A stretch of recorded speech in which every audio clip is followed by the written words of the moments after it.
Politics in ancient Greece was nasty business. If you wanted to take out a rival, you filed a lawsuit. And the lawsuits were like rap battles. You attacked your opponent's character and made slanderous claims to see what would stick. Orators that were good at these attacks were in high demand, and none more than Demosthenes and Aeschines. Demosthenes was a small and feeble man. Born with a severe speech impediment, he worked relentlessly to overcome his flaws. He built a room under his house to practice public speaking. Then he shaved half his head so he couldn't go out in public, forcing himself to practice every waking hour. Once his hair grew back, he went down to the forum to practice his speeches publicly. He would wait until someone else started speaking and compete with them for the audience's attention. Over time, he became a prominent lawyer, speechwriter, and eventually a politician. That is when he met his rival, Aeschines. Aeschines was already a renowned speaker with significant political influence in Greece.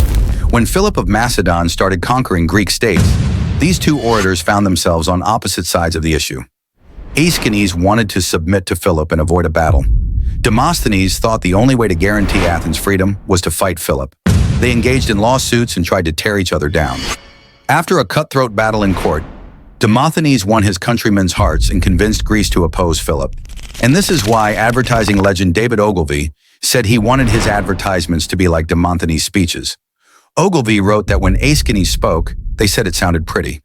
When Demosthenes spoke, the people marched against Philip.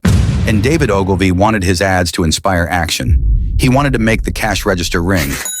In this video series, we'll explore the advertising ideas of the legend David Ogilvy and how you can use his advice to create better ads. And if you want your cash register to ring, check out postrabbit.com, where you can get better email delivery for less. Follow us for part 2.